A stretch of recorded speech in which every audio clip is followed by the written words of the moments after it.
al canal de YouTube de la SPOL y queda para la posteridad, ¿no? Y lo pueden revisar en todo momento.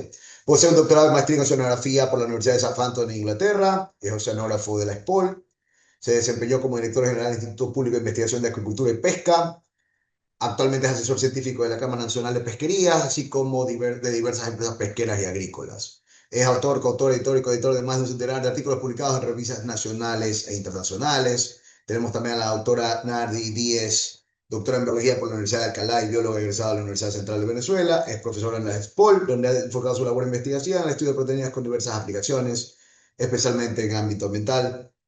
En los últimos años ha impulsado importantes resultados en materia de propiedad intelectual. Y tenemos al doctor Gustavo Domínguez, doctor en Ciencias de la Salud Ambiental por la Universidad de Carolina del Sur y biólogo por la Universidad de Guayaquil.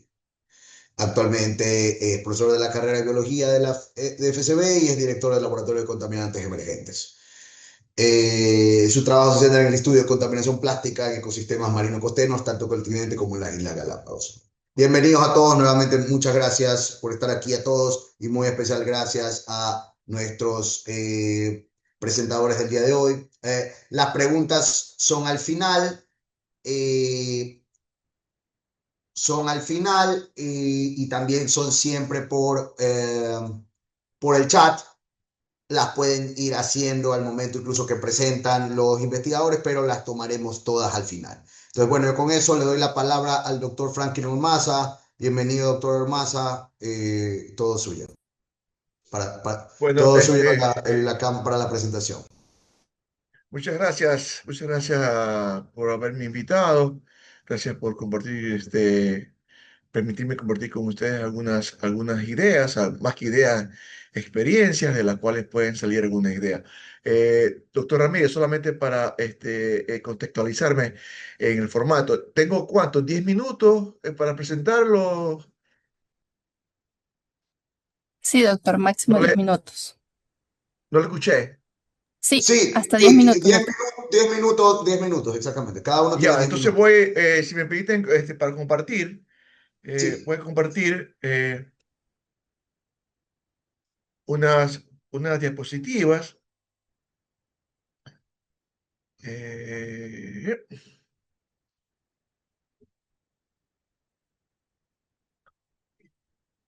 y, bien, no sé si ven ahí Sí se ve perfecto. ya, no se mueve, está frío, siempre los problemas técnicos último rato. Este, sí se ve la presentación, por si acaso. ya, ok, por el título, he puesto rápidamente un título a esta presentación. Y utilizo la palabra ubicuo, porque realmente eso es lo que es el plástico. El plástico tiene una presencia ubicua, inclusive es atemporal, es en cualquier momento que nos encontremos y donde nos encontremos. Entonces, realmente, aparte de ser muy beneficioso para todas nuestras actividades del día a día, aquí estamos, aquí nosotros en este momento llevamos por lo menos en nuestra ropa, llevamos hasta 80% de material plástico, la computadora, el micrófono, todo es plástico. Y vivimos el plástico y ya actualmente estamos comiendo plástico, queriendo o no queriendo. Entonces, tanto es así que los japoneses ya creo que preveían esta cuestión y esta foto que está ahí la tomé algún rato allá en 1990 que tuve la oportunidad de estar en Japón y ellos en Japón se expone la comida en los restaurantes, lo que usted va a comer, el plato, o sea, usted sabe qué plato tiene. Entonces, y eso que está ahí es hecho con plástico, ¿no? Pero es magistral la presencia. Creo que ya en ese entonces se imaginaban los japoneses lo que iba a ocurrir con el plástico, que lo íbamos a comer. Bien, el plástico es un polímero lineal, puede ser cerrado, generalmente es básicamente carbono, hidrógeno, eh, y añade otros elementos como es en la cadena, ¿no? Ahí ustedes ven a la izquierda de esta formulación general, ven la RO, que es un radical, y unión oxígeno. Entonces, como es, se va a unir a unos no metales, fluoro, yodo, etcétera.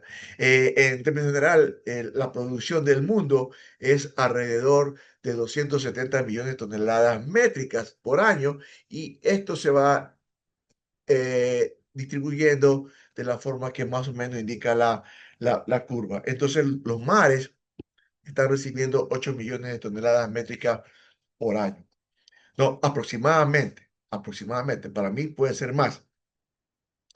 Bien, esta es una distribución del cómo se lo configura el plástico total producido y cuánto de este plástico termina en el mar. Termina aproximadamente el 0,5%, pero el mar es muy amplio, es muy profundo en la superficie, tiene unos límites que son las playas. Entonces, desde la playa hasta 4.000, 10.000 metros de profundidad se ha encontrado plástico. Plástico es terrible, el plástico es, no solamente lo comemos los seres humanos, también las aves, como este pelícano que está aquí, murió por comer mucho plástico, y en lo personal yo he visto lobos marinos en la lobería, al menos muriendo con plástico en la boca, ¿no? En la trompa. Bueno, pero no debemos quedarnos simplemente en hablar y exponer y conversar y sacar tweet, etcétera. Debemos ser más proactivos. Entonces, con mi esposa, que es oceanógrafa, eh, desde el 2019 evaluamos el plástico en una playa en particular, en una área determinada, para determinar la variación temporal de contaminación por plástico en la playa. Entonces, y aplicamos el criterio de ciencia ciudadana, es decir, tratamos de que la gente se incorpore, las personas se incorporen, no solamente los científicos, se incorporen a este problema. Entonces, nosotros no solamente medimos para nosotros, sino que medimos y publicamos inmediatamente todo lo relacionado a esa área de 100 metros cuadrados, ¿no? Lo publicamos inmediatamente en Twitter y todo el mundo puede usar nuestra información, solamente tiene que dar el respectivo crédito. Es información abierta, como es el criterio de ciencia ciudadana. Bien, hemos hallado de todo. Ya unas fotitos para que ustedes se pongan como en tono. En el 2019, 2019, que empezamos nuestro proyecto, hallamos pellets, la materia prima para hacer de todo. Al 2025 seguimos encontrando pellets. Seguimos encontrando pellets, a pesar de que limpiamos la misma área, seguimos encontrando pellets. Tenemos residuos de pesca. Debemos decir que la mayoría de los residuos de plástico, 70%, es de origen de artes de pesca, como lo que ustedes ven aquí a la derecha en el agosto de 2019. Generalmente, el principio es, el área fija, la señalamos, la limpiamos, pesamos el plástico, lo clasificamos y registramos los datos y publicamos, como dije, en X. Pero aparte de todo esto, hacemos mediciones geográficas básicas: temperatura, salinidad, viento, olas, corrientes, etcétera, para tener alguna información aparte que nos permita justificar. Inclusive ahora último, tenemos ya una medición de radiación solar. Sabemos cuánta radiación solar recibe la playa, esa área, y podemos estimar la cantidad de energía que ha pegado aproximadamente en esa área. Y con ello puede estimar a lo mejor, crear el tiempo en que se demora un plástico en la playa en fracturarse, porque todos los plásticos acaban siendo fracturados. Como parte de la ciencia ciudadana, nosotros enseñamos a los niños, tenemos grupos de niños que nos visitan, tenemos grupos de científicos que nos visitan.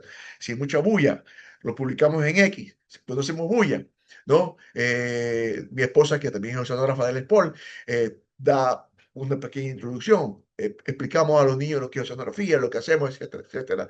Y es fabuloso. Hemos educado a más de 100 niños, decenas de personas adultas que se acercan a ver ahí lo que hacemos en la mente, se acercan a ver qué estamos haciendo como que fuéramos algo extraño, y nos ven como basurero. Entonces, me han dicho basurero, que soy como es, recoge basura. Hasta mis propios colegas aquí en la Sport me echan el basurero de la playa, ¿no? Entonces, bueno, pero eso es parte de la parte graciosa de la situación. Entonces enseñamos, vemos un video, explicamos, y créanme que los niños tienen una capacidad enorme de aprendizaje. Mis mejores estudiantes de oceanografía son ellos. Ellos son los mejores. Aprenden rapidito de oceanografía. Increíblemente aprenden oceanografía. ¿No? Hemos visto cómo los cangrejitos que tenemos en la playa, esos que son tan bonitos, han ido desapareciendo. Ya tenemos cada vez menos en el lugar donde estamos. Y logramos captar fotos en la cual en la cual se demuestra que ellos toman el plástico y se lo llevan como es a su hoyo, a su cueva. Miren la foto a la derecha.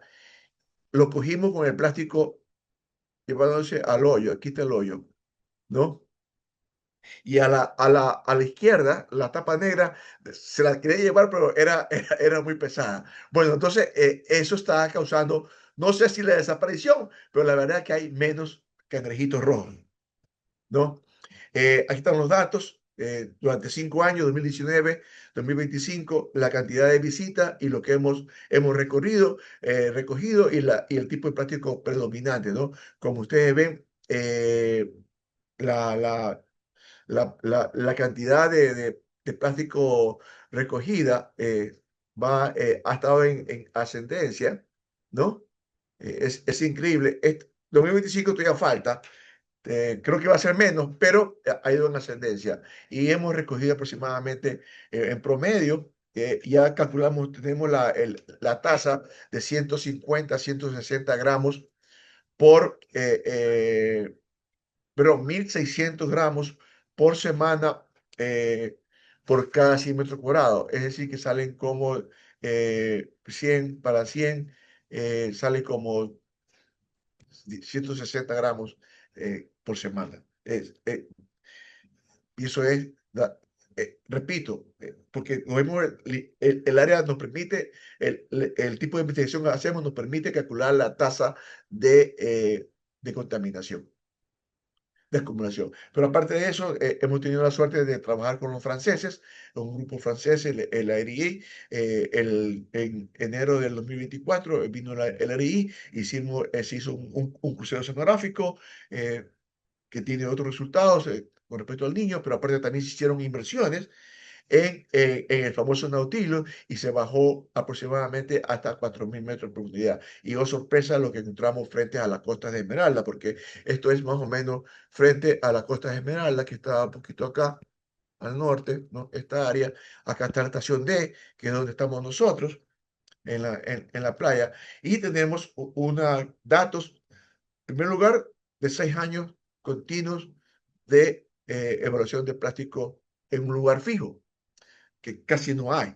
Y en segundo lugar, tenemos muy puntualmente 13 inmersiones hasta 4.000 metros de profundidad en la cual hallamos plástico.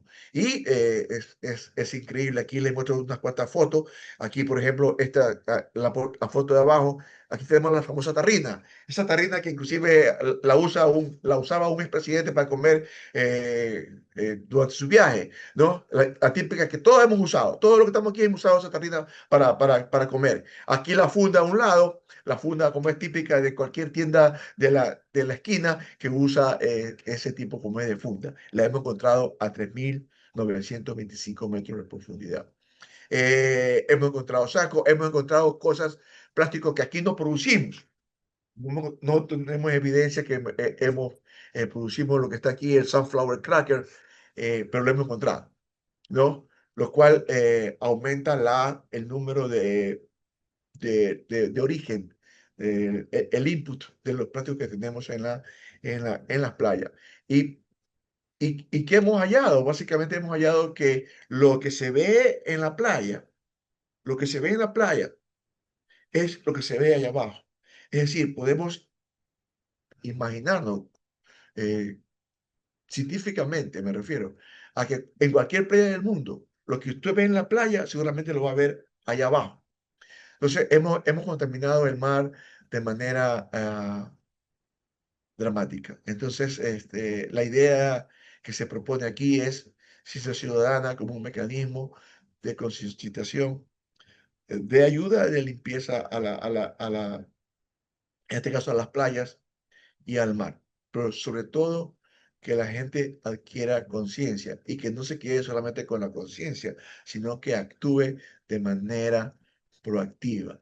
Todos debemos usar plástico. Harding, un filósofo americano, en su famoso escrito La tragedia de los comunes, en la parte en que dice cómo manejamos la tragedia de los comunes, que es básicamente que la tragedia de los comunes es que a pesar de que sabemos que estamos haciendo daño en algo, pero debido a que nos interesa por ahora usar ese algo, en este caso la playa, y no nos importa poner como es plástico ahí, seguimos usando el plástico y depositando y mal usando el plástico. A pesar de que sabemos que está mal, lo seguimos haciendo mal. Entonces Harding dice que una manera de contrarrestar el, en algo la tragedia de los comunes, que tenemos todo, está en todo el planeta, es que renunciemos a cosas, renunciemos a usar menos plástico, renunciemos a dejar el plástico como tirado en la playa, hagamos cosas para evitar o disminuir como es la cantidad de plástico. Eso es por todo ahora. Aquí paro. Gracias. Muchas gracias, doctor Maza. Seguimos, como les digo, primero seguimos con todas las presentaciones. Adelante, Nardi, por favor. La doctora Díez. Ya por aquí, 10. ya voy a compartir. Denme un minuto, un segundo que justo en este momento me pide que haga un cambio de la... A ver. Hoy todo se puso en contra porque esta computadora no pudo usar mi computadora. Esperen un segundo. Ahí ya yo creo que ya lo tengo. Ah,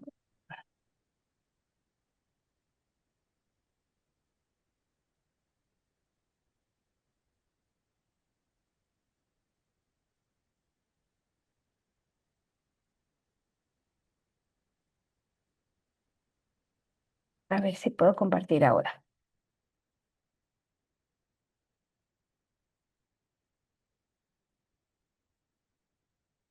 No sé si están viendo mi pantalla. No, no se está proyectando, doctor. Espérate un momento. Esperen un segundo que voy a intentar nuevamente compartir la pantalla.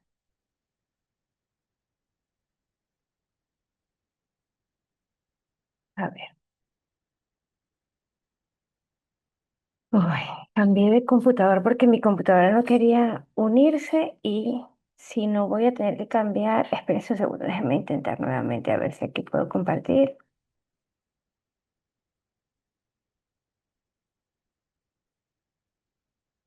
A mí me parece como que estoy compartiendo. Ustedes no pueden ver.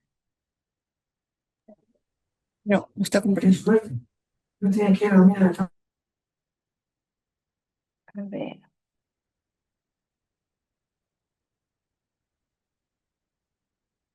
Ahora, ¿si logran No, ver o todavía no?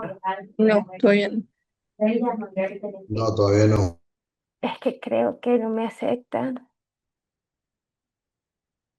Esperen un momento, a ver si salgo acá. Es que a mí no me da la herramienta de poder compartir en este momento otra vez. Es como que si yo estuviera compartiendo pantalla. Ok, déjenme ver ahora.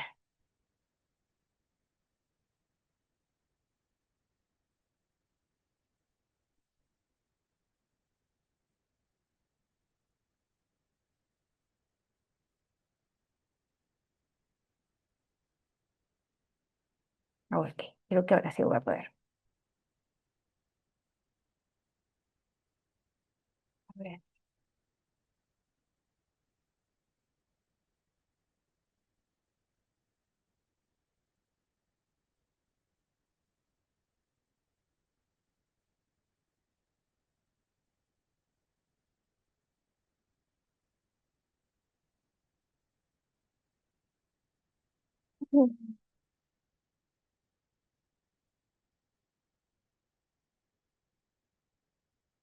Creo que vamos a tener que darle la palabra a Gustavo primero a ver si puede compartir, porque tengo que configurar que me permita compartir Google. Eh, Gustavo, por favor, si puedes pasar tú. Gracias, bienvenido, Gustavo. Ok, no hay ningún problema. Vamos a ver si no tengo problemas al compartir.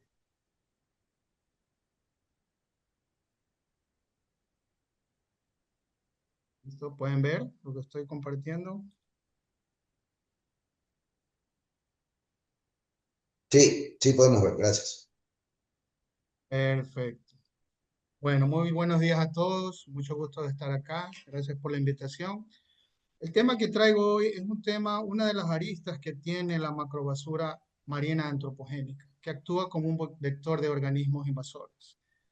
Entonces, en este concepto de vector, hay que pensar que los animales invasores, si los podemos llamar así, desde que el planeta Tierra existe, desde que los organismos existen, siempre se han movido y se han dispersado mayormente con estructuras naturales, mayormente con estructuras vegetales, madera, y que de alguna forma se degradan rápido y hace que esa dispersión no tome largas distancias.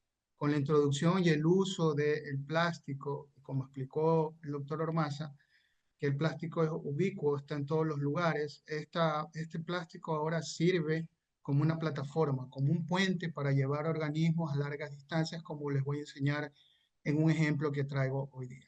Por esta razón hay que pensar en el problema en dos partes, que son sumamente importantes. La primera parte es el vector, el vehículo. En este caso es la basura antropogénica, que mayormente está compuesta por plástico. La mayoría de los estudios que se presentan generalmente tienen en promedio un 87% de plástico en estos estudios de macrobasura marina, oceánica, que están en las playas, en las áreas costeras, en los manglares. Asimismo, nosotros en el año 2022 publicamos una investigación que le hicimos durante un año y medio sobre macrobasura plástica o macrobasura marina en el área de Data de Cosorja. En ese estudio pudimos observar que casi el 99% en promedio de las 3 playas que estuvimos monitoreando produjeron plásticos en su totalidad, 90%.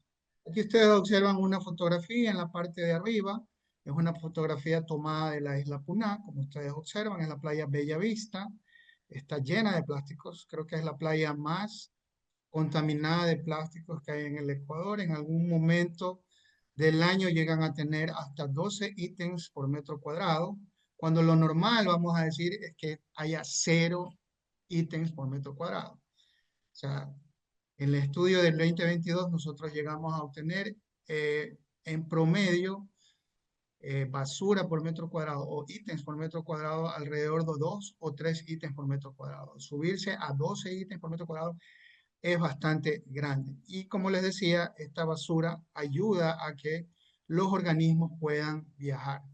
¿Por qué es el plástico el vector perfecto? Primero porque dura, sobrevive viajes transoceánicos, que la madera o cualquier otra estructura vegetal no lo permitiría.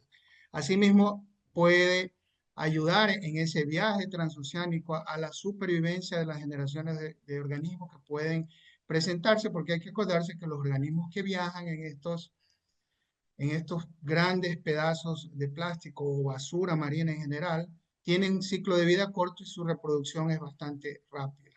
Asimismo, tiene esta característica de que flota, permanece en la superficie expuesto a corrientes, vientos, y eso absolutamente facilita la dispersión a larga distancia.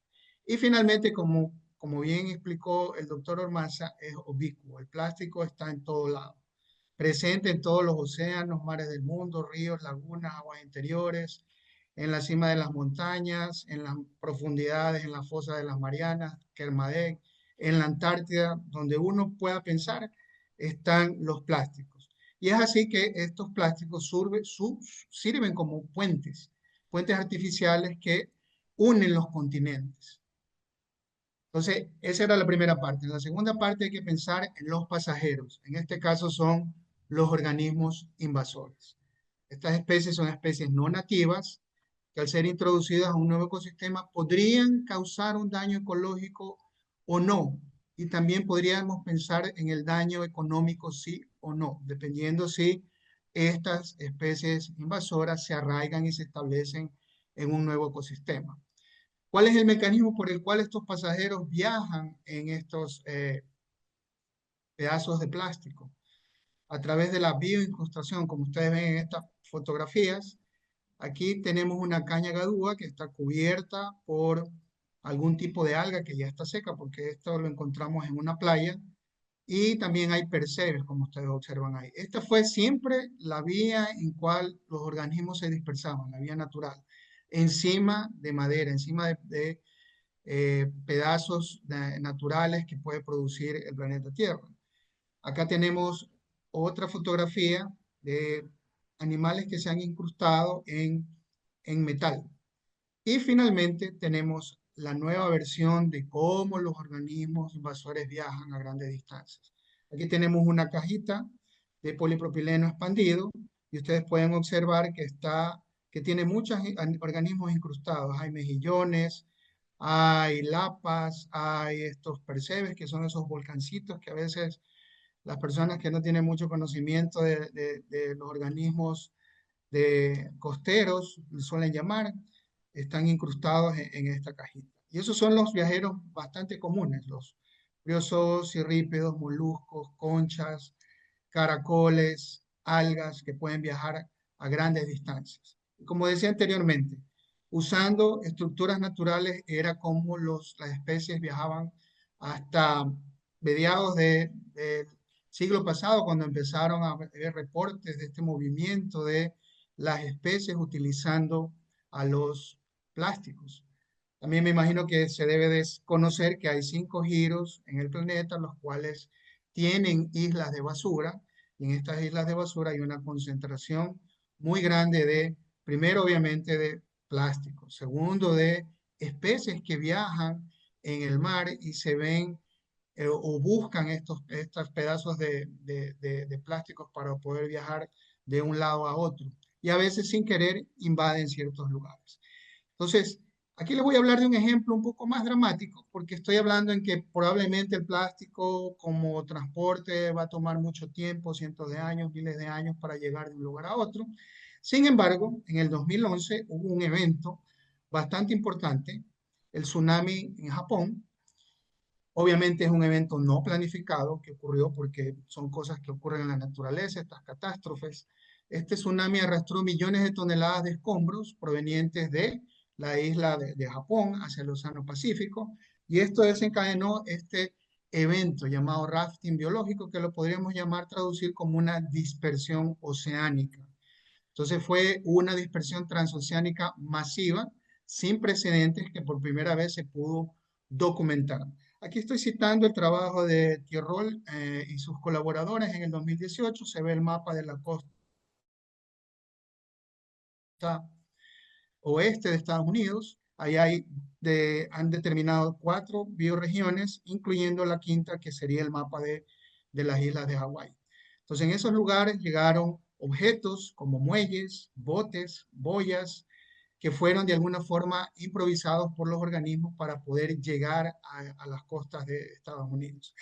En la siguiente lámina vamos a ver lo que les venía diciendo: transporte de especies impulsado por el tsunami. Aquí vemos un muelle, en la figura A, es todo un muelle que fue arrastrado desde Japón hasta las costas de Oregon. Recuerden que ese tsunami ocurrió el 11 de marzo del 2011, y ese muelle, en la figura, en la fotografía A, le tomó más de un año. Llegó a las costas de Oregon el 5 de junio del 2012 y trajo consigo todo lo que ustedes ven en la fotografía: muchas algas, mejillones, caracoles, muchas especies que en algún momento podrían ser consideradas invasoras y que, si pueden establecerse, podrían de alguna forma causar algún daño ecológico. En la figura B tenemos una canoa que está toda llena eh, de percebes. Luego tenemos en C, D y E, tenemos algunos tipos de crustáceos, especialmente los cirrípedos. En E y F son boyas que han estado en el mar quién sabe por cuánto tiempo y también sirven como vectores para los organismos marinos. ¿Y todo esto qué impulsa?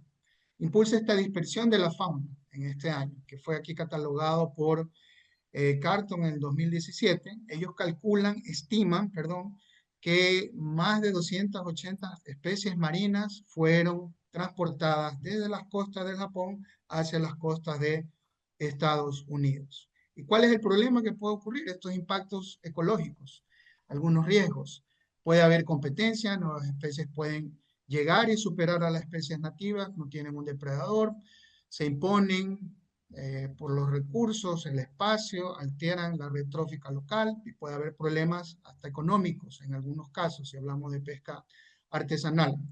Quizás hay algún microbiólogo en la audiencia y va a decir, y nosotros, los que investigamos los microorganismos, también pueden viajar en todo este tipo de basura marina, patógenos, enfermedades, bacterias, virus que pueden llegar a nuevas regiones, pueden afectar a la fauna local y por ende pueden también afectar en algún momento a los humanos. Puede haber introducción de especies nocivas, como el caso de esta medusa nómada del mar, en el mar Mediterráneo, que por cierto el mar Mediterráneo es vamos a decir, el charco de agua que más especies invasivas tiene. Ahí es el lugar ideal para estudiar cómo se transportan, dónde están. Y en el caso de la medusa nómada, normalmente cuando hay esta proliferación, los llamados blooms, esta medusa produce problemas que pueden causar cierre de playas y por ende obviamente problemas económicos en el turismo, cierre de muelles, problemas económicos en la transportación. Y quizás un problema mayor puede ser la homogenización biótica. Este término, ¿qué es lo que quiere decir? Que los mares se van de alguna forma a empezar a parecer, pierden esta singularidad regional y esto afecta a todas estas bioregiones, a estas bioregiones que pueden de alguna forma empezar a parecerse y perder un poco su biodiversidad. En cuanto a las conclusiones claves, tenemos que no solo debemos pensar que es solo basura, basura marina, basura que flota, la macrobasura marina, especialmente la plástica, no es solo una amenaza estética o solamente de ingestión que puede causar algún daño puntual o específico a ciertas especies marinas, es un vector activo que puede en los próximos años rediseñar la biogeografía de nuestros océanos, de nuestras costas, de nuestros mares. Y también es un doble problema, porque hay mucha contaminación plástica y las posibles invasiones biológicas no son independientes. Ambas se potencian mutuamente y obviamente lo que se necesita es una gestión efectiva para poder abordar este tipo de problemas de forma integrada. Eso sería todo. Les agradezco mucho por su atención y seguimos con Nardi, me imagino. Muchas gracias. Muchas gracias, Gustavo. Nardi, ¿nos confirma si pudiste solucionar tu situación, por favor? Sí, y igual también la compartí con la, sí, ya estoy, ya ahora está disponible. Disculpen, ahora sí. Es un tema de esta computadora. Ahora sí me dicen si pueden ver. Sí, de acuerdo. Ok, muchas gracias. Y disculpen, de verdad que es que cuando no estoy en mi computadora, pues también me complicó un poquito. Bueno, muchas gracias por la invitación. Sinceramente, yo en este caso con mis dos compañeros anteriores que son representantes del mundo de los océanos, me sentí un poco con el síndrome del impostor, pero creo que lo que les vengo a compartir es de interés desde el punto de vista de lo que puede hacer ya entonces desde el punto de vista de la biodegradabilidad, disminuir, reducir el impacto que tiene la presencia de plásticos en los océanos y en las aguas, porque no solamente se trata de los océanos, sino lo que está pasando a nivel de otras aguas que terminan llegando al océano y que van con este tipo de contaminaciones. El trabajo que les voy a presentar ha sido una colaboración entre el CIBE, el LEMAT y FCNM como una solicitud de parte de un empresario relacionado con el mundo de los plásticos para validar la biodegradabilidad de los plásticos, porque si bien es cierto que todos vemos los plásticos como un problema desde el punto de vista eh, de contaminación, también es cierto que los plásticos son una necesidad desde el punto de vista industrial. Es decir, los plásticos han venido a dejar una gran cantidad de soluciones y entre esas soluciones se encuentra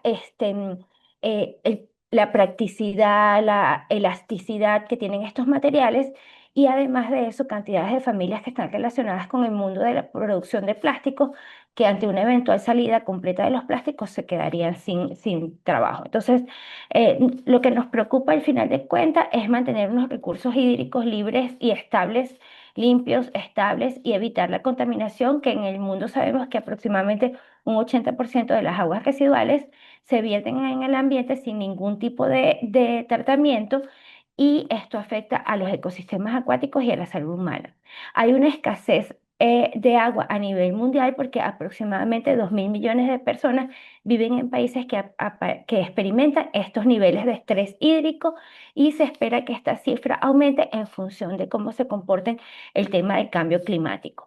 En cuanto a salud pública, ya lo dijo Gustavo antes de que yo hablara, hay una inmensa posibilidad de enfermedades asociadas a la contaminación del agua y a la presencia de los plásticos, que son un vector muy importante en ese sentido.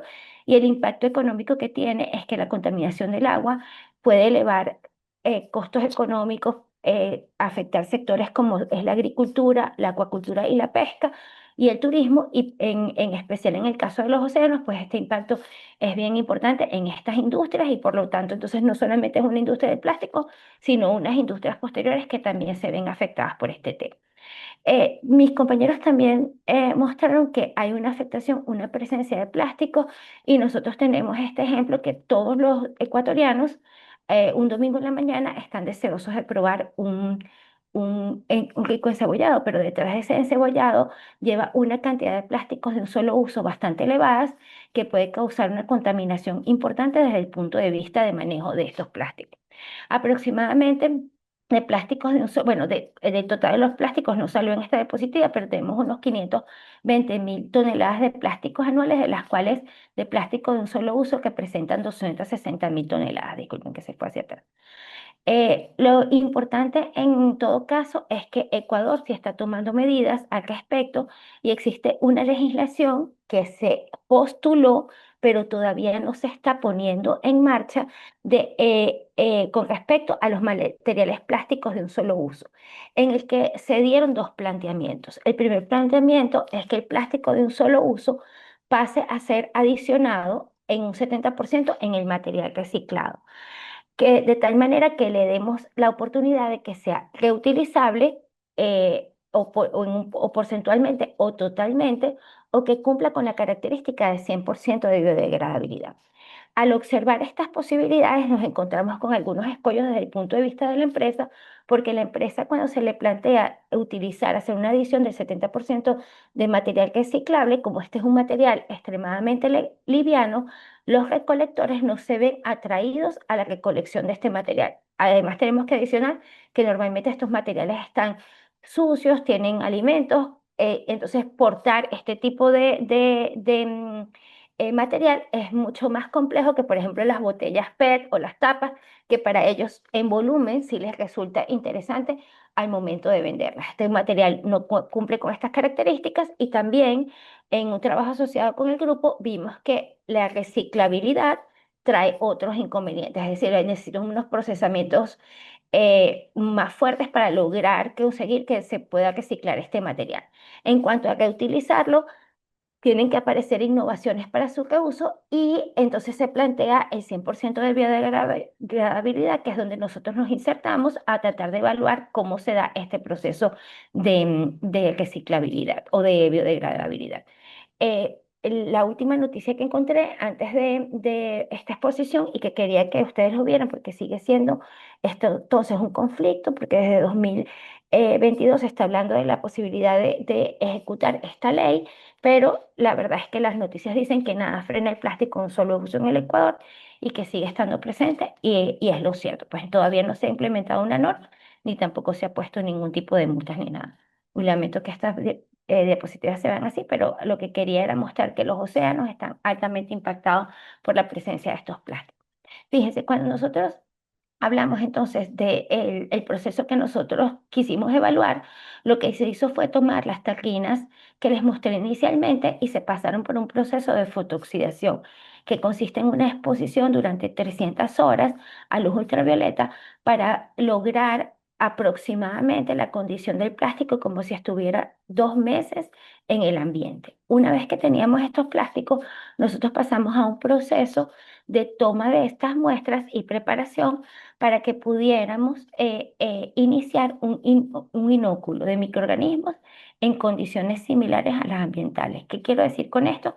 Que no estamos utilizando ningún super microorganismo ni ningún superespecie que sea capaz de modificar al plástico, sino que simplemente son organismos que podríamos encontrar en el medio y que van a hacer esta acción de biodegradabilidad. Entonces, nuestros experimentos se iniciaron en agua porque nosotros estamos simulando las condiciones de ríos y océanos para lograr esta biodegradabilidad.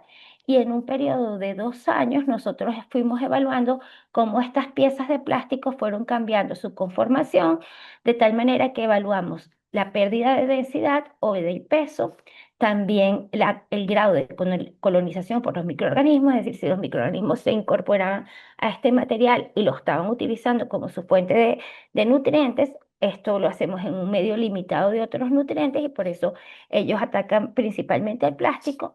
Y evaluamos también la modificación de la estructura química de estos plásticos a lo largo de ese periodo.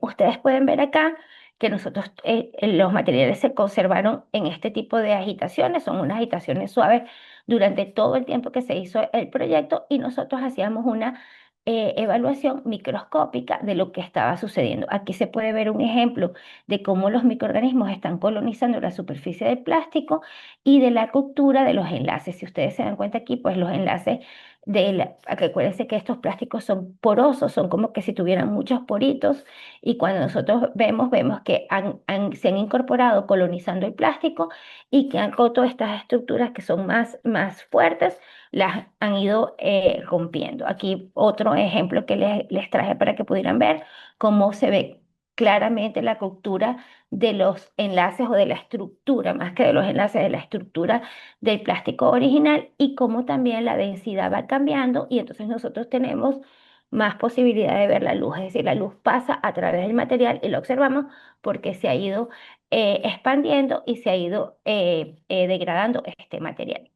¿Cómo evaluamos entonces desde el punto de vista de cambio en la densidad? De las 3 muestras que tenemos, alcanzamos a los 690 días aproximadamente un 85% de degradación de los plásticos versus el control, que obviamente por temas mecánicos, porque se va agitando y se van chocando y se van rompiendo, llega a un 46%. Entonces nosotros realmente en 690 días, que es casi los 2 años, hemos alcanzado una muy buena biodegradabilidad y el seguimiento de esta degradación también se hizo utilizando esta estrategia que se llama espectros infrarrojos y que básicamente lo que les quiero mostrar es que el espectro original es esta línea beige que está aquí en la parte superior y en la que se ve la estructura del compuesto químico que forma el plástico con sus enlaces que nosotros lo vemos a través de este espectro infrarrojo y a lo largo del tiempo lo que fue ocurriendo es un estiramiento, si lo ven acá, que son como la formación de unos picos en esta zona y que también se observan en esta zona,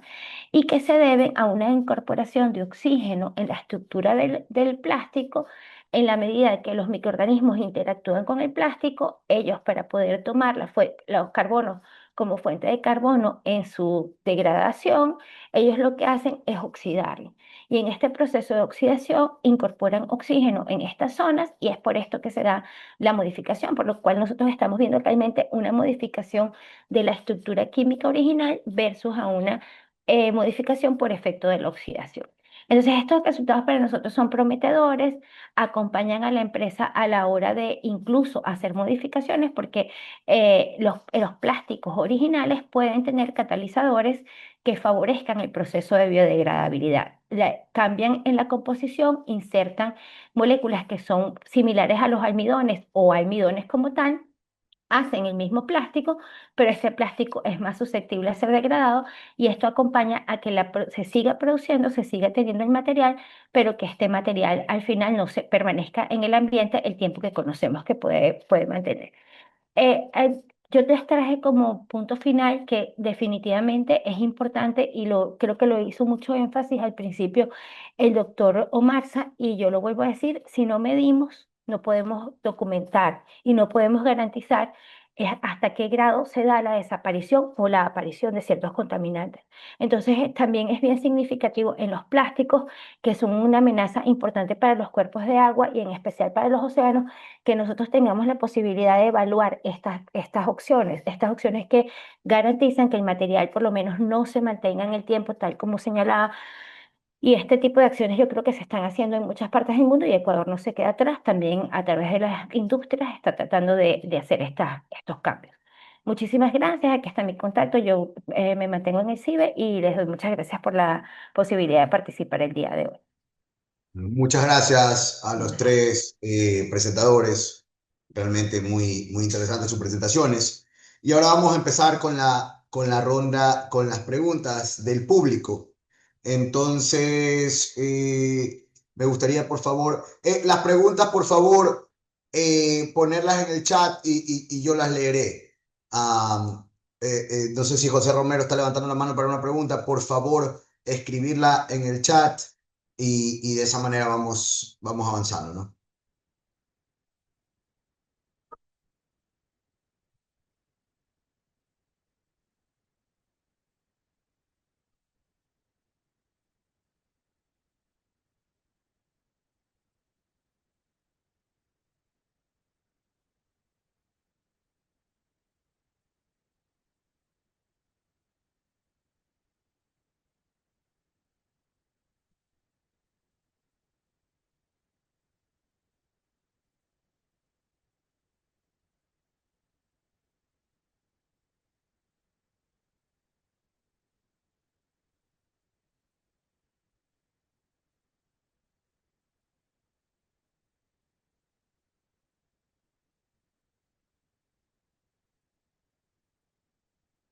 A ver, vemos aquí el chat.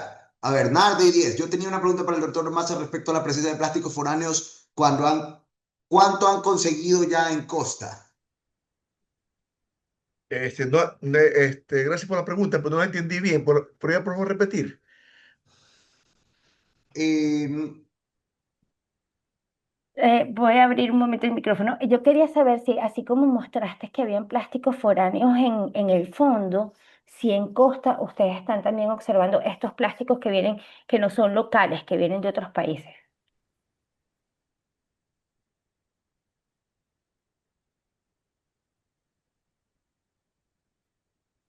Este,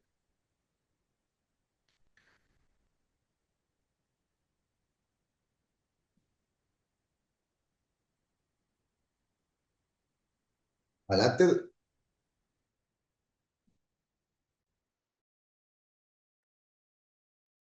¿La pregunta fue hacia mí o hacia la doctora Nardi? Hacia ti. Sí, de Nardi hacia ti, Franklin. No le, perdón, tengo creo un problema ¿cómo es de, están trabajando mal. ¿Me la puedes por favor repetir, Nardi? Tú mostraste que en los fondos encontraron plásticos que no son locales, que vienen de otro origen. Y yo te preguntaba que si también a la costa, a la playa como tal, están llegando ese tipo de plásticos foráneos. Bueno, gracias, ahora sí te entendí perfecto. Y disculpen, nosotros hemos encontrado en 6 años lo que ustedes no se imaginan ahí en la costa. Hemos hallado plástico de la India, que en teoría solamente se produce en la India y se queda en la India. Hemos encontrado plástico de Perú, mucho plástico proveniente de Perú. Inclusive, allá abajo se encontró un saco de fertilizantes producido en Perú. Puede que a lo mejor fue importado acá y aquí se desechó, pero bueno, hemos encontrado de varias partes, totalmente de los japoneses o de los chinos, hemos encontrado un millón de cosas, hemos encontrado cosas inauditas que si se los cuento no me van a creer. Pero eso es cuando se hace un estudio seguido, cuando se visita una vez porque hay una campaña, ahí uno no puede ir, cuando estás ahí toda la semana o casi todas las semanas yendo, comienzas a ver cosas importantes. Por ejemplo, ahora hemos encontrado que después de cada feriado aumenta el plástico fracturado y aumenta el tipo de plástico de consumo turístico o de consumo humano, básicamente contenedores de comida. Pero lo que más nos sorprende es la cantidad de plástico fracturado. Ahora bien, cuando la gente va a la playa, chapotea en la playa, al filo de la arena, levanta esos plásticos que está ahí y los plásticos vuelven a resuspenderse y otra vez vuelven a comer a la playa. Y ese plástico que está ahí es realmente un problema, ese plástico fracturado chiquito y los pellets, no solamente desde el punto de vista que llevan, que son vectores, como bien lo nota el doctor Domínguez, sino que también causa un problema pesquero, porque ese plástico chiquito flotando en el agua es confundido primero con comida y segundo puede ser confundido con huevos. Entonces, si es confundido con huevos, el macho tratará de fertilizarlo, entre comillas. Entonces, se estará perdiendo una cantidad del medio fertilizador increíble y por tanto va a afectar a la pesquería. O sea, el impacto del plástico, cuando uno se lo puede ver en detalle, es inconmensurable, va más allá de la imaginación a veces.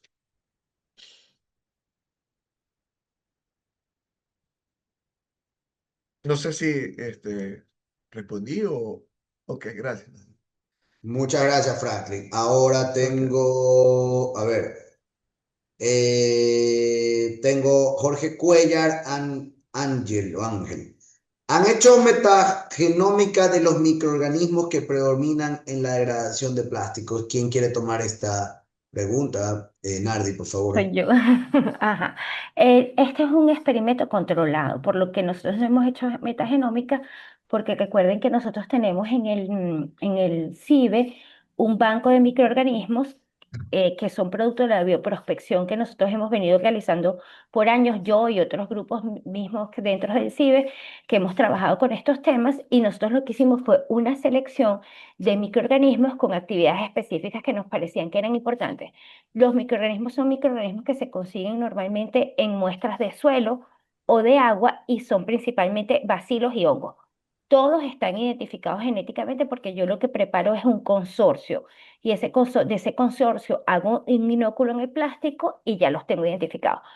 Creo que alguien me decía que qué microorganismos utilizamos, no lo podemos decir, porque realmente eso tiene la posibilidad de que eventualmente nosotros podamos sacar algo que se pueda patentar o se pueda registrar, porque sí es verdad que vemos un efecto interesante en la biodegradación y hasta el momento nosotros estamos preparando un paper para publicar de ese proyecto, pero no vamos a ver cómo vamos a preparar, si lo vamos a hacer desde el proceso o desde los microorganismos, pero queremos tratar de proteger la información porque puede ser rentable para la universidad. Muchas gracias, Nardi. Muchas gracias, Nardi. A ver, entonces sigamos aquí. Han hecho, ok, de acuerdo. Otra pregunta, Nardi, esta de aquí ya te la respondieron y la otra es si ellos han podido evaluar el impacto de la industria acuícola. Eso no me la han respondido. Ok, ¿no la puedes formular de todas maneras, por favor? Le preguntaba a Franklin que en ese proceso, bueno, ya nos dijo que encontró gran cantidad de plásticos, pero no sé qué tanta asociación hagan ellos de la presencia, porque cuando uno va a la playa suele ver bastante basura viene de las camaroneras, sacos de balanceados y otros. Y no sé si ustedes también han hecho referencia a ese tipo de desecho en específico o simplemente hacen un análisis general. No, hacemos, lo hemos dividido en basura de origen pesquero. Cuando digo es pesquero, quiere decir de artes de pesca o del mar, no de acuacultura, porque donde estoy, donde estamos, no creo que haya ese impacto directo de las actividades acuícolas, pero sí de las actividades turísticas y de las actividades pesqueras. Y lamentablemente, el sector, y es origen eh, del sector artesanal pesquero. Generalmente lo que tenemos ahí. Y se demuestra también porque hay mucho carbón o restos de carbón. Eso nos sorprendía que había bastante resto de carbón de cocinar, para cocinar.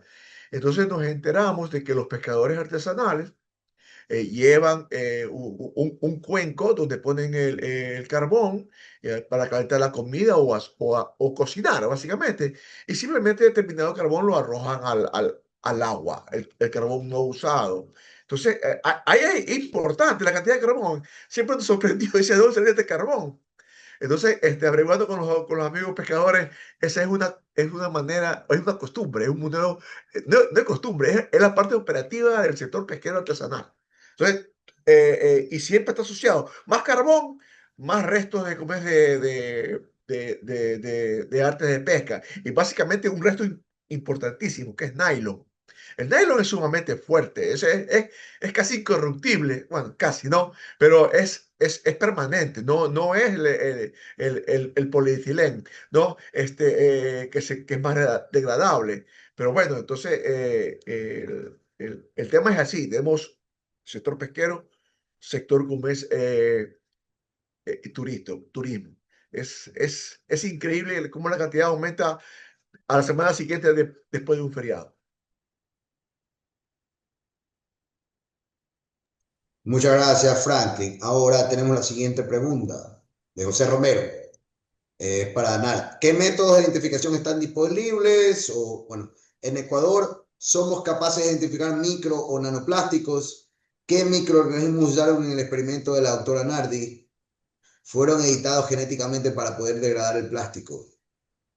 Eh, yo contesté que los microorganismos son microorganismos que pertenecen al banco de microorganismos, son microorganismos que se encuentran en el ambiente, no son ningún microorganismo editado genéticamente porque el enfoque del laboratorio no es buscar supermicroorganismos, el enfoque es buscar soluciones que sean reales, que realmente pueda suceder. Nosotros evaluamos que eventualmente ese microplástico o ese plástico, yo no trabajo con microplástico, ese plástico pueda ser degradado en el ambiente. Ahora, con respecto a los métodos de identificación, creo que la palabra la tiene Gustavo, que es el que trabaja con identificación de plásticos y de microplásticos. Ahí le dejo la palabra a él.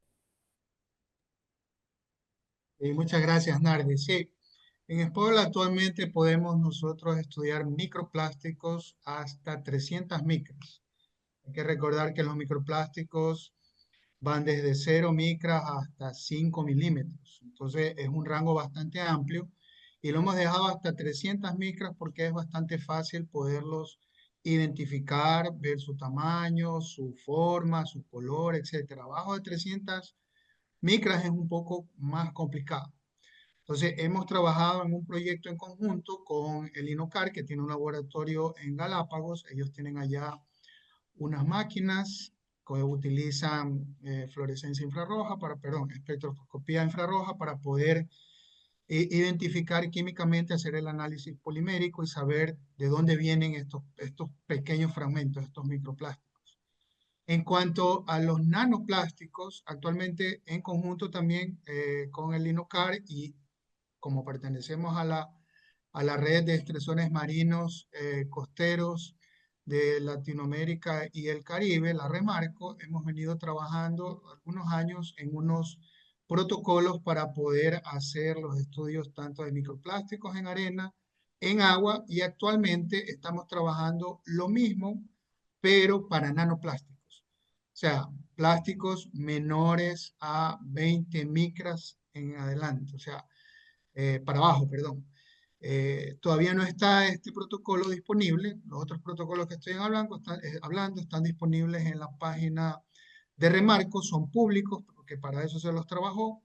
Uno puede ahí y descargárselos y poder tratar de implementar en cualquier parte del Ecuador si quieren trabajar el estudio de los microplásticos. De los nanoplásticos todavía no tenemos esas noticias. No sé si eso responda a la pregunta. Gracias. Muchas gracias, Gustavo. Ahora tenemos una pregunta del doctor Patrick Townsend. Hola, ¿la basura mostrada por el doctor Ormaza a 3.900 metros afecta de alguna forma a los seres humanos directamente o simplemente protege especies que definitivamente no serán consumidas mientras la pesquería siendo mejor hacerse de la vista o sin eh, Si afecta directamente a los seres humanos o simplemente protege especies. La pregunta que definitivamente no sean consumidos mediante las pesquerías, siendo mejor hacerse de la vista gorda. Creo que, doctor Franklin, no sé si tienes clara la pregunta en este momento. Sí, sí, sí, creo que sí, gracias Ángel. Bueno, eh, el impacto de los plásticos ya no es solamente en la superficie, es a 4.000 metros que de lo que nosotros, del que el grupo de Francia y con nosotros hemos exterminado. Hay evidencia hasta 10.000 metros de profundidad. Ese plástico que llega allá, esa funda, en nuestro caso, esa funda, esa tarrina, ese saco, eh, estuvo un tiempo flotando, pasó por la capa fótica, digamos, luego pasó la termoclina y se fue profundizando. Y ahí seguramente se adhirieron decenas, no sabemos cuánto, inconmensurables cantidades y especies de, de virus, bacterias, otras especies, hongos, qué sé yo. Y eso fueron transportadas allá abajo. O sea, el impacto biológico, para decirlo así, es, es en todas las columnas de agua en el fondo. Ese cangrejito que le mostré, que siempre me ha impresionado, se llevaba y se lleva el plástico al hoyo. Entonces, ese animal come eso pensando que es comida, ¿no? Nosotros comemos pescado, creemos que el pescado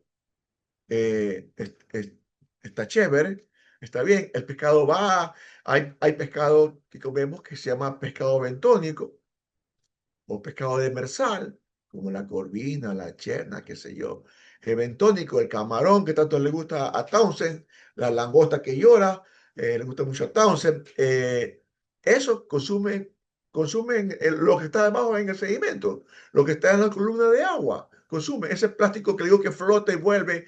Lo consume probablemente el pez, el lobo marino que vi, se murió ahogado con una funda plástica. Ahí, no, ahí en la playa, en la avería. Sí, entonces el daño que está causando es increíble. Ahora, últimos estudios ya han detectado plástico en nuestro cerebro. Y así hay plástico en nuestro cerebro. Bueno, pues, entonces es complicado. Ahora bien, químicamente el plástico es carbono, hidrógeno, hay oxígeno, ¿ya? Y otros elementos. Eso está en todas partes. En este momento todos tenemos ese elemento. Todos compartimos esos cuatro elementos, ¿no? Carbono, hidrógeno, oxígeno y también nitrógeno. ¿Ok? Entonces todos lo compartimos, lo tenemos. Entonces, que yo tenga carbono, ese carbono ¿de dónde vino? Ese elemento, esa molécula, ¿dónde vino? Puedo decir que vino del plástico. A lo mejor no vino del plástico, vino de otro compuesto. Así que también es muy apresurado decir que tenemos plástico ya en el cerebro, en el corazón, en los pulmones, ¿no? Creo que sí hay plástico, básicamente como es en muchas especies marinas. Pero no hay que dejar de comer, es rico. Y si está con un poquito de salsita ese pescado, ahí el plástico se pone, pasa, pues uno come. Sigamos comiendo, ya habrá la solución para eso. Gracias. Gracias, Franklin. Bueno, muchas gracias, Franklin. A ver, tenemos, José Romero, los microplásticos como vectores de genes de resistencia a los antibióticos, ¿lo consideran un riesgo a la salud pública? Claro, por supuesto que sí, pero en porcentaje, los genes de resistencia realmente se encuentran más en hospitales y policlínicos.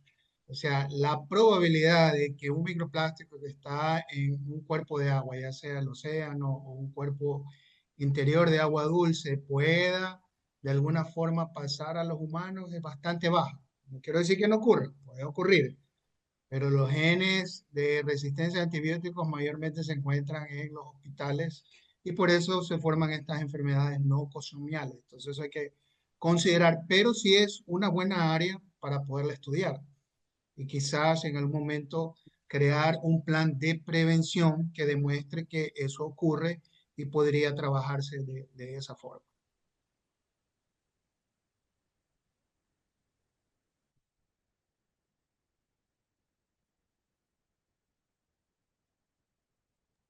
Muchas gracias, Gustavo. ¿Y qué más tenemos aquí? Alex Delgado. Buen día para la doctora Nardi. ¿Es posible evaluar la degradación de estas bacterias u otras bacterias a nivel marino? ¿Qué factores limitan la degradación in situ? Es posible evaluarlo a nivel marino, es decir, hacerlo directamente con aguas marinas, pero mi experiencia en biodegradación y en bioremediación lo que indica es que la incorporación de cualquier tipo de organismos de los que estamos hablando, lo que viene es a modificar el microbioma nativo. Es decir, estos microorganismos lo que hacen es que llegan y hacen un estímulo en el microbioma nativo para que ellos acompañen el proceso de biodegradación. Y generalmente en los ambientes nativos, como quien dice, hay más nutrientes, hay más elementos que permiten que las acciones sean muchísimo más eficientes. Cuando yo he trabajado temas de biodegradación de aguas residuales, de tintes, nosotros lo que vemos es que cuando lo haces in situ, lejos de desmejorar, se potencian porque hay un acompañamiento del microbioma y eso también lo hemos estudiado desde el punto de vista del análisis metataxonómico de la muestra de donde estamos trabajando. Y creo que con esto voy a también a complementar la pregunta que viene a continuación, Ángel, que es la de Suani, que ella dice cuál es la preocupación de insertar bacterias exógenas en ambientes marinos. Y la verdad es que lo que también vemos es que los microorganismos que, no, que son exógenos y que no van a poder, por ejemplo, el caso de los bacilos, suelen tener mucha tolerancia, pero si son microorganismos que normalmente son de ambientes exógenos, supongamos el caso de los microorganismos de la Antártida, ellos directamente no van a vivir en esos ambientes porque no están las condiciones dadas. Y lejos de ser esa preocupación que pensamos que va a ser un microorganismo que se va a apoderar del ambiente, no, simplemente no va a avanzar y por eso nuestra estrategia siempre es buscar protocolos que nos permitan obtener las enzimas, las actividades enzimáticas, que esas sí son inertes, que no requieren de la presencia de un microorganismo y que esas enzimas van a transformar los medios. Entonces nuestra visión siempre va hacia la búsqueda de estas alternativas que también se pueden convertir en productos además. Muchas gracias, Nardi. Tenemos la pregunta de Jorge Cuellar Ángel. ¿Se ha determinado si el sistema inmune de los humanos reconoce los nanoplásticos como cuerpos extraños? ¿Existe algún tipo de respuesta inmunológica contra estos?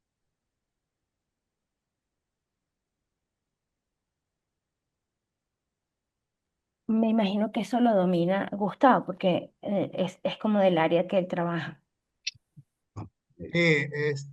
Hay bueno, alguna vez se me cruzó por ahí un estudio de nanoplásticos en el pulmón.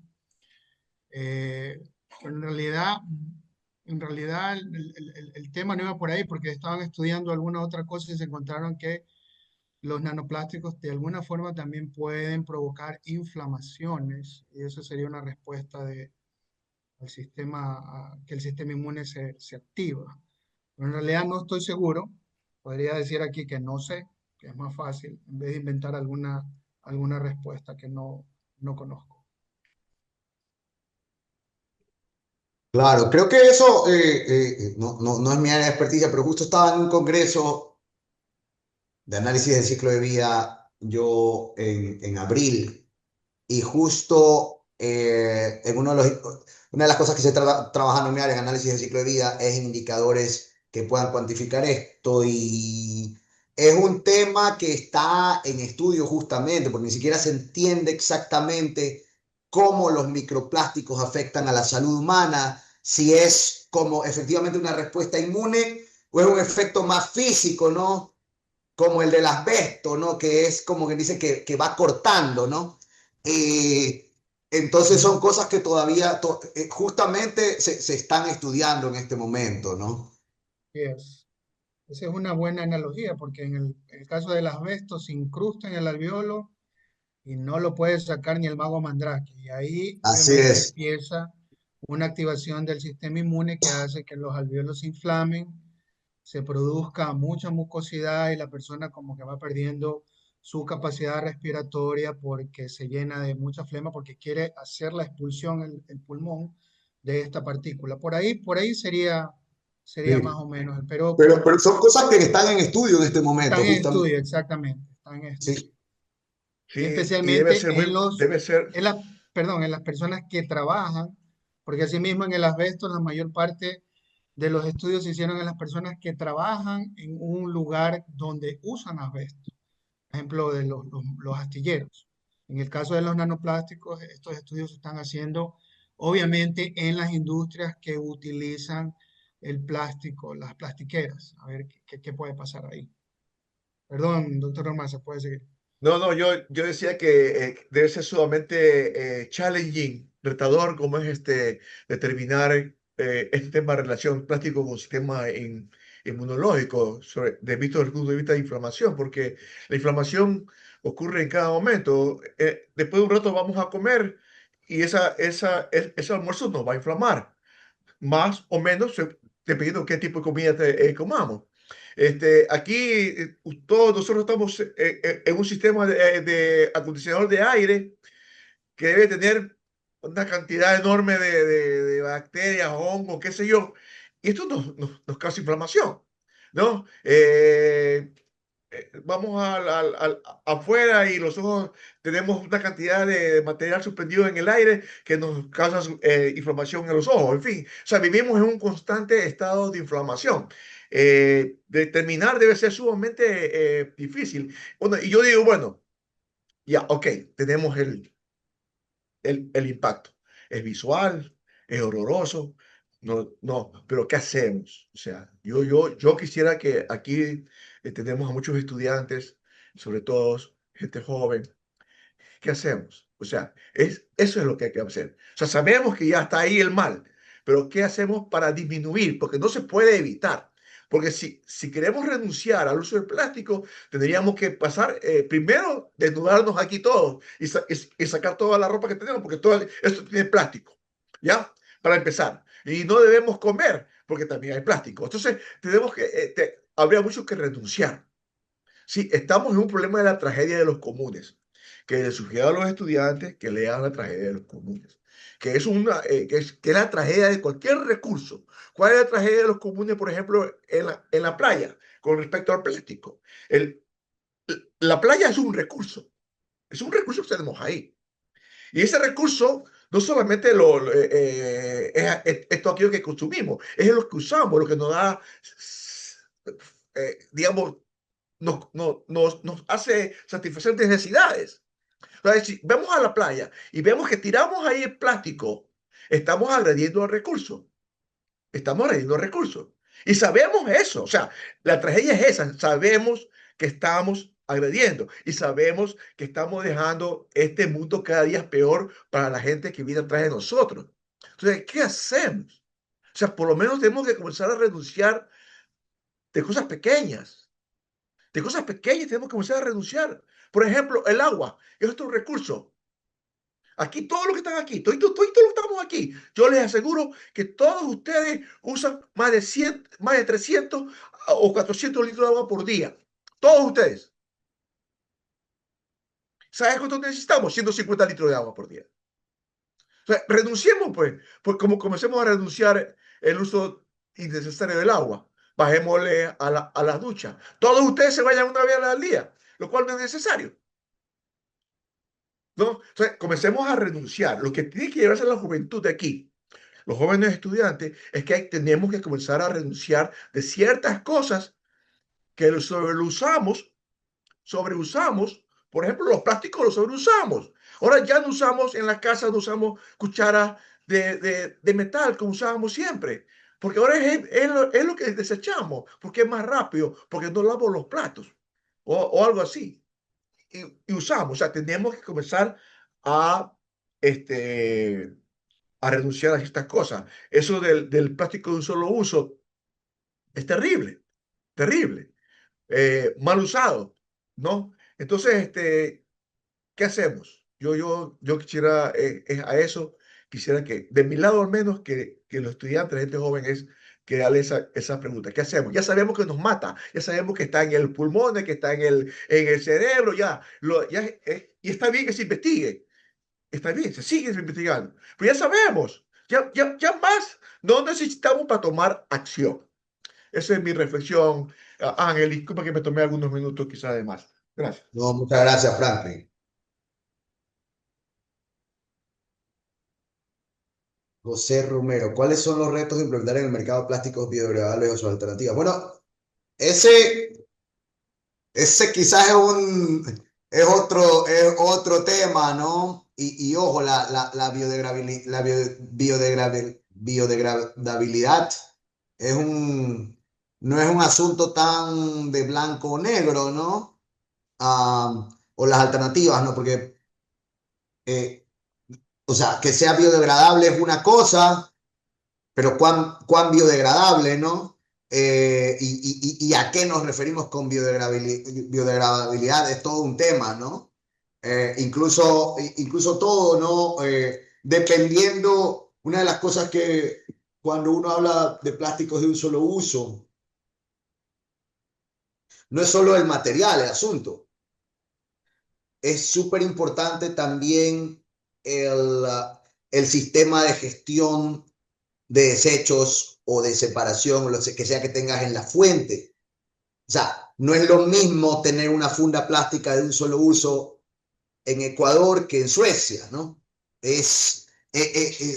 Son cosas, o sea, son cosas completamente diferentes, porque no dependen solo del material, sino del sistema de gestión final, ¿no?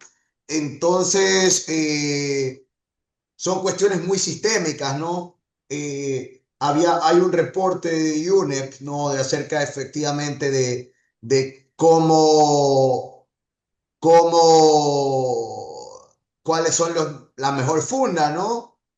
Y la respuesta siempre es depende, ¿no? Depende del sistema depende bastante del sistema de disposición final de desechos que tengas, ¿no? Dependiendo de eso, va a ser cuál es la mejor funda la mejor bolsa, ¿no? Ahora, definitivamente la mejor bolsa siempre es la que se reutiliza, ¿no? Así sea del material que sea, la que no bodas, ¿no?